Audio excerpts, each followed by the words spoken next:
ആകാശവാണി. നമസ്കാരം. പ്രാദേശിക വാർത്തകൾ വായിക്കുന്നത് അഞ്ജന പുതിയമഠം.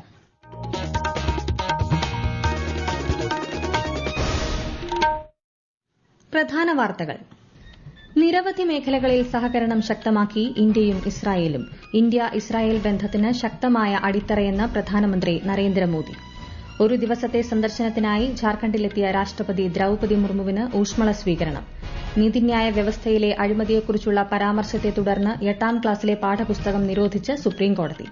മെഡിക്കൽ കോളേജുകളിലെ അവശ്യ സേവനങ്ങൾ തടസ്സപ്പെടുന്നില്ലെന്ന് ഉറപ്പാക്കണമെന്ന് സംസ്ഥാന സർക്കാരിനോട് നിർദ്ദേശിച്ച് ഹൈക്കോടതി. സംസ്ഥാനതല പട്ടയമേളയുടെ ഉദ്ഘാടനം മുഖ്യമന്ത്രി പിണറായി വിജയൻ നിർവഹിച്ചു. പുരുഷ ട്വന്റി ലോകകപ്പ് ക്രിക്കറ്റിൽ വെസ്റ്റ് ഇൻഡീസിനെതിരെ ദക്ഷിണാഫ്രിക്കയ്ക്ക് 9 വിക്കറ്റ് ജയം. വാർത്തകൾ വിശദമായി.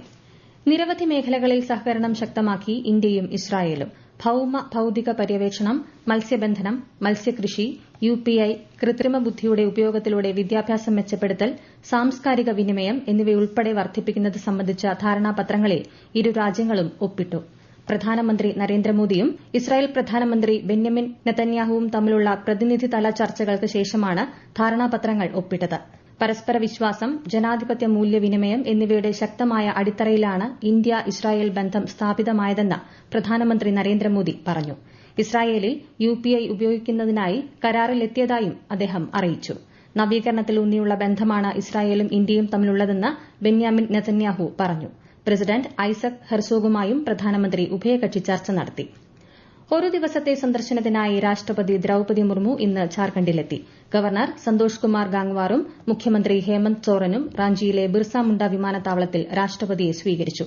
പിന്നീട് ജംഷഡ്പൂരിലെത്തിയ ശ്രീമതി മുർമു കത്മയിലെ ശ്രീ ജഗന്നാഥ് ക്ഷേത്രത്തിന്റെ തറക്കല്ലിടലും ഭൂമിപൂജയും നിർവഹിച്ചു. ഗവർണറും മുഖ്യമന്ത്രിയും ചടങ്ങിൽ പങ്കെടുത്തു. നീതിന്യായ വ്യവസ്ഥയിലെ അഴിമതിയെക്കുറിച്ചുള്ള പരാമർശത്തെ തുടർന്ന് 8ാം ക്ലാസ്സിലെ പാഠപുസ്തകം നിരോധിച്ച് സുപ്രീംകോടതി. പുസ്തകങ്ങളുടെ മുഴുവൻ കോപ്പികളും പിടിച്ചെടുക്കാനും പരമോന്നത കോടതി നിർദ്ദേശം നൽകി. ഓൺലൈൻ പതിപ്പിനും നിരോധനം ഏർപ്പെടുത്തി. നിർദ്ദേശം എത്രയും വേഗം നടപ്പിലാക്കാൻ കേന്ദ്ര സംസ്ഥാന സർക്കാരുകളോട് കോടതി ഉത്തരവിട്ടു. ഉത്തരവ് നടപ്പിലാക്കിയില്ലെങ്കിൽ കർശന നടപടി സ്വീകരിക്കുമെന്നും പരമോന്നത കോടതി മുന്നറിയിപ്പ് നൽകി. NCERT ഡയറക്ടർ, സ്കൂൾ വിദ്യാഭ്യാസ സെക്രട്ടറി എന്നിവർക്ക് കോടതി കാരണം കാണിക്കൽ നോട്ടീസ് നൽകി. വ്യക്തിയുടെ സമ്മതമില്ലാതെ മുഖമോ ശബ്ദമോ മറ്റ് വ്യക്തിപരമായ വിവരങ്ങളോ ഉൾപ്പെടുത്തി കൃത്രിമമായി ഉള്ളടക്കങ്ങൾ നിർമ്മിക്കരുതെന്ന് കേന്ദ്രമന്ത്രി അശ്വിനി വൈഷ്ണവ്. കുട്ടികളുടെയും പൌരന്മാരുടെയും ഓൺലൈൻ സുരക്ഷ ഉറപ്പാക്കണമെന്നും ഡൽഹിയിൽ നടന്ന ഒരു മാധ്യമ കോൺക്ലേവിൽ സംസാരിക്കവെ അദ്ദേഹം നിർദ്ദേശിച്ചു. Platforms must take the responsibility for the content that is hosted by them. The online safety of children, the online safety of all citizens is the responsibility of the platforms. Non-adherence to these principles will definitely make them responsible because the nature of internet has changed now and synthetic content should not be generated without the consent of the person. Indian മണ്ണിൽ നിന്ന് ഓരോ നുഴഞ്ഞുകയറ്റക്കാരെയും പുറത്താക്കാൻ കേന്ദ്ര സർക്കാർ പ്രതിജ്ഞാബദ്ധമാണെന്ന് കേന്ദ്ര ആഭ്യന്തരമന്ത്രി അമിത്ഷാ. ബീഹാറിലെ അരാരിയിൽ നടന്ന റാലിയെ അഭിസംബോധന ചെയ്യുകയായിരുന്നു ശ്രീ അമിത്ഷാ.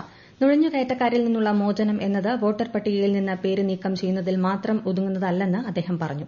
നിയമവിരുദ്ധ നുഴഞ്ഞുകയറ്റം പൂർണ്ണമായും ഇല്ലാതാക്കുന്നതിന് സർക്കാർ സമഗ്രമായ നടപടികൾക്ക് തുടക്കമിട്ടതായും കേന്ദ്രമന്ത്രി വ്യക്തമാക്കി.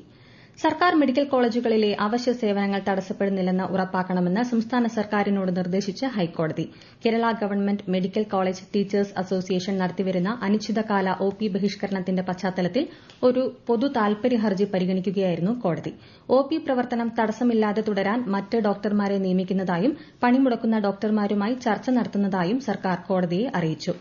280 കിലോമീറ്റർ ദൈർഘ്യമുള്ള ആക്കുളം ചേറ്റുവ ജലപാതയുടെ ആദ്യഘട്ടം വർക്കലയിലെ ചിലക്കൂർ ബീച്ച് പാർക്കിൽ മുഖ്യമന്ത്രി പിണറായി വിജയൻ ഉദ്ഘാടനം ചെയ്തു. ചിലക്കൂർ ടൂറിസം പദ്ധതിയും പശ്ചിമതീര കനാൽ നവീകരണ പദ്ധതിയുടെ ഭാഗമായി പൂർത്തിയാക്കിയ മറ്റ് വികസന സംരംഭങ്ങളും മുഖ്യമന്ത്രി ഉദ്ഘാടനം ചെയ്തു. കേരളത്തെ തെക്കുവടക്ക് ബന്ധിപ്പിക്കുന്ന ജലപാതയെന്ന കേരളത്തിന്റെ ദീർഘനാളായുള്ള സ്വപ്നമാണ് ഇന്ന് യാഥാർത്ഥ്യമായത്. കൂടുതൽ വിവരങ്ങളുമായി ആകാശവാണി ലേഖകൻ സ്മിതി M. പള്ളുരുത്തി.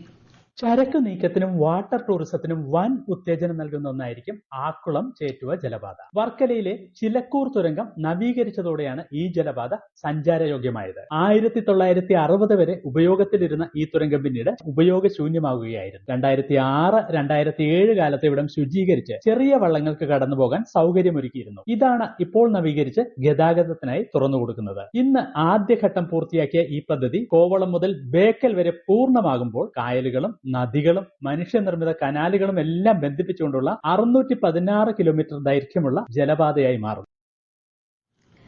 LDF സർക്കാർ ജനങ്ങൾക്ക് നൽകിയ 600 വാഗ്ദാനങ്ങളിൽ 580 എണ്ണവും പാലിച്ചതായി മുഖ്യമന്ത്രി പിണറായി വിജയൻ. സംസ്ഥാനതല പട്ടയമേളയുടെ ഔപചാരിക ഉദ്ഘാടനം തൃശൂരിൽ നിർവഹിക്കുകയായിരുന്നു അദ്ദേഹം. ബിജെപിയും കോൺഗ്രസും ഒരേ നയങ്ങളാണ് വച്ചുപുലർത്തുന്നത്. സാധാരണക്കാർക്കൊപ്പം നിൽക്കുന്ന നയമാണ് LDFന്റേതെന്നും ശ്രീ പിണറായി വിജയൻ പറഞ്ഞു. കേരളം കണ്ട മഹാമാരികളെ ചെറുത്തു തോൽപ്പിക്കാൻ സർക്കാരിന് കഴിഞ്ഞതായും മുഖ്യമന്ത്രി പറഞ്ഞു. ഇടുക്കി ജില്ലാതല പട്ടയമേളയുടെ ഉദ്ഘാടനം മന്ത്രി റോഷി അഗസ്റ്റിനും മലപ്പുറം ജില്ലയിലെ പട്ടയമേളയുടെ ഉദ്ഘാടനം മന്ത്രി വി അബ്ദുറഹിമാനും നിർവഹിച്ചു. കോഴിക്കോട് ജില്ലാതല പട്ടയമേള മന്ത്രി PA മുഹമ്മദ് റിയാസ് ഉദ്ഘാടനം ചെയ്തു. ഈ വാർത്തകൾ ആകാശവാണിയിൽ നിന്ന്. ആകാശവാണി വാർത്തകളും വാർത്താധിഷ്ഠിത പരിപാടികളും All India Radio News Thiruvananthapuram YouTube ചാനലിലും All India Radio News Thiruvananthapuram Facebook പേജിലും AR News_ തിരുവനന്തപുരം ഇൻസ്റ്റഗ്രാം അക്കൌണ്ടിലും AR News_TVM X ഹാൻഡിലും ലഭ്യമാണ്. ICC പുരുഷ ട്വന്റി ലോകകപ്പ് ക്രിക്കറ്റിലെ സൂപ്പർ 8 ഗ്രൂപ്പ് 1 മത്സരത്തിൽ വെസ്റ്റ് ഇൻഡീസിനെതിരെ ദക്ഷിണാഫ്രിക്കയ്ക്ക് 9 വിക്കറ്റ് ജയം. ആദ്യം ബാറ്റ് ചെയ്ത വെസ്റ്റ് ഇൻഡീസ് നിശ്ചിത ഓവറിൽ 176 റൺസ് എടുത്തപ്പോൾ ദക്ഷിണാഫ്രിക്ക 16.1 ഓവറിൽ 1 വിക്കറ്റ് നഷ്ടത്തിൽ ലക്ഷ്യം മറികടന്നു. രാത്രി 7-ന് ചെന്നൈയിൽ നടക്കുന്ന ഗ്രൂപ്പ് 1ലെ മറ്റൊരു മത്സരത്തിൽ ഇന്ത്യ ഇന്ന് സിംബാബ്വെയെ നേരിടും. സംസ്ഥാനത്ത് ഈ വർഷം ജനുവരി 1-ന് 18 വയസ്സ് പൂർത്തിയായി തീവ്ര വോട്ടർ പട്ടിക പരിഷ്കരണ സമയത്ത് പേര് ചേർക്കാൻ സാധിക്കാത്തവർക്ക് പട്ടികയിൽ പേര് ചേർക്കാൻ അവസരം. voters.eci.gov.in എന്ന വെബ്സൈറ്റിലൂടെയോ ECI നെറ്റ് മൊബൈൽ ആപ്പ് വഴിയോ ബന്ധപ്പെട്ട ബൂത്ത് ലെവൽ ഓഫീസർ വഴിയോ അപേക്ഷിക്കാം. തെരഞ്ഞെടുപ്പിനായി നാമനിർദ്ദേശ പത്രിക സമർപ്പിക്കാനുള്ള അവസാന തീയതി വരെയാണ് വോട്ടർ പട്ടികയിൽ പേര് ചേർക്കാൻ അവസരമുള്ളത്. അടുത്ത സാമ്പത്തിക വർഷത്തേക്കുള്ള കണ്ണൂർ കോർപ്പറേഷന്റെ ബജറ്റിൽ നൂതന പദ്ധതികൾ നടപ്പാക്കുമെന്ന് വൻ പ്രഖ്യാപനം. 715 കോടി 84 ലക്ഷം രൂപ വരവും 355 കോടി 41 ലക്ഷം രൂപ ചെലവും പ്രതീക്ഷിക്കുന്ന ബജറ്റ് ഡെപ്യൂട്ടി മേയർ KP താഹിറാണ് അവതരിപ്പിച്ചത്. വിശദാംശങ്ങളുമായി ആകാശവാണി കണ്ണൂർ ജില്ലാ പ്രതിനിധി KO ശശിധരൻ. ശാസ്ത്രീയ റോഡ് വികസനത്തിനും പരിപാലനത്തിനുമായി 5 കോടി രൂപയാണ് ബജറ്റിൽ നീക്കിവച്ചത്. നഗരത്തിൽ സ്പോർട്സ് വ്യാപാര സമുച്ചയം നിർമ്മിക്കാനും പദ്ധതിയുണ്ട്. ഉറങ്ങാത്ത കണ്ണൂർ നഗരം എന്ന പേരിൽ ആരംഭിക്കുന്ന നൈറ്റ് ഓഫീസ് പദ്ധതിക്ക് 10 കോടി രൂപ നീക്കിവച്ചിട്ടുണ്ട്. കടകളിലെയും ഹോട്ടലുകളിലെയും ബേക്കറികളിലെയും പലഹാരങ്ങൾ തയ്യാറാക്കുന്ന എണ്ണയുടെ പഴക്കം കണ്ടെത്തുന്നതിനായി ഹെൽത്ത് സ്ക്വാഡിന് 10 ഫ്രൈയിംഗ് ഓയിൽ മോണിറ്റർ വാങ്ങിക്കാൻ 10 ലക്ഷം രൂപ വകയിരുത്തി. കണ്ണൂരിൽ നെയ്ത്ത് കളരി തെയ്യം അനുഭവ കേന്ദ്രം ആരംഭിക്കാനും ബജറ്റിൽ തുക വകയിരുത്തിയിട്ടുണ്ട്. കണ്ണൂർ കോർപ്പറേഷന്റെ നിർമ്മാണം പുരോഗമിക്കുന്ന പുതിയ ആസ്ഥാന മന്ദിരത്തിലെ അടിസ്ഥാന സൌകര്യ വികസനത്തിനായി 5 കോടി രൂപ നീക്കിവച്ചു. സംസ്ഥാനത്ത് കാട്ടുതീ നിയന്ത്രിക്കുന്നതിനും വനം കയ്യേറ്റം തടയുന്നതിനും വേണ്ടിയുള്ള വനം വകുപ്പിന്റെ ഫോർസൈറ്റ് സംവിധാനം മന്ത്രി AK ശശീന്ദ്രൻ തിരുവനന്തപുരത്ത് ഉദ്ഘാടനം ചെയ്തു. സംസ്ഥാന വനം വികസന ഏജൻസിക്കായി കിഫ്ബി ധനസഹായത്തോടെ നൽകിയ 4-വീൽ ഡ്രൈവ് വാഹനങ്ങളുടെ ഫ്ളാഗ് ഓഫും മന്ത്രി നിർവഹിച്ചു. മനുഷ്യ വന്യജീവി സംരക്ഷണവുമായി ബന്ധപ്പെട്ട് നൽകിയിട്ടുള്ള പൂർണ്ണമായ എല്ലാ അപേക്ഷകളിലും മാർച്ച് 31-നകം ധനസഹായം വിതരണം ചെയ്യുമെന്നും മന്ത്രി പ്രഖ്യാപിച്ചു. കാഴ്ചയില്ലാത്തവർ ഉൾപ്പെടെയുള്ള ഭിന്നശേഷിക്കാർക്ക് വേണ്ടിയുള്ള പ്രത്യേക വിദ്യാലയങ്ങളിലെ ബോർഡിംഗ് ഗ്രാന്റും മറ്റാനുകൂല്യങ്ങളും വർദ്ധിപ്പിക്കണമെന്ന് Kerala federation of the blind. ശാസ്ത്രീയമായി സൂക്ഷ്മ പരിശോധനയോടെ മാത്രം ഭിന്നശേഷി സർട്ടിഫിക്കറ്റ് നൽകുന്നതിന് ആവശ്യമായ നടപടികൾ സ്വീകരിക്കണമെന്നും സംഘടനാ ഭാരവാഹികളായ KM അബ്ദുൾ ഹക്കീം, KJ വർഗീസ് എന്നിവർ അറിയിച്ചു.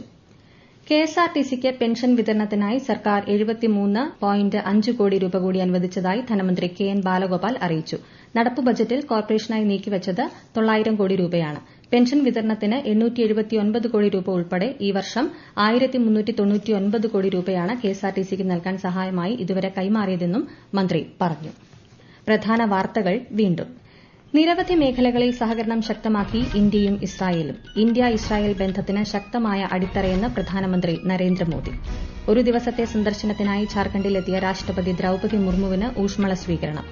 നീതിന്യായ വ്യവസ്ഥയിലെ അഴിമതിയെക്കുറിച്ചുള്ള പരാമർശത്തെ തുടർന്ന് 8ാം ക്ലാസ്സിലെ പാഠപുസ്തകം നിരോധിച്ച് സുപ്രീംകോടതി. മെഡിക്കൽ കോളേജുകളിലെ അവശ്യ സേവനങ്ങൾ തടസ്സപ്പെടുന്നില്ലെന്ന് ഉറപ്പാക്കണമെന്ന് സംസ്ഥാന സർക്കാരിനോട് നിർദ്ദേശിച്ച് ഹൈക്കോടതി. സംസ്ഥാനതല പട്ടയമേളയുടെ ഉദ്ഘാടനം മുഖ്യമന്ത്രി പിണറായി വിജയൻ നിർവഹിച്ചു.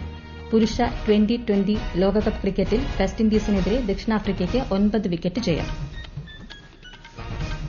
പ്രാദേശിക വാർത്തകൾ കഴിഞ്ഞു. അടുത്ത വാർത്താ പ്രക്ഷേപണം രാത്രി 7:25-ന്.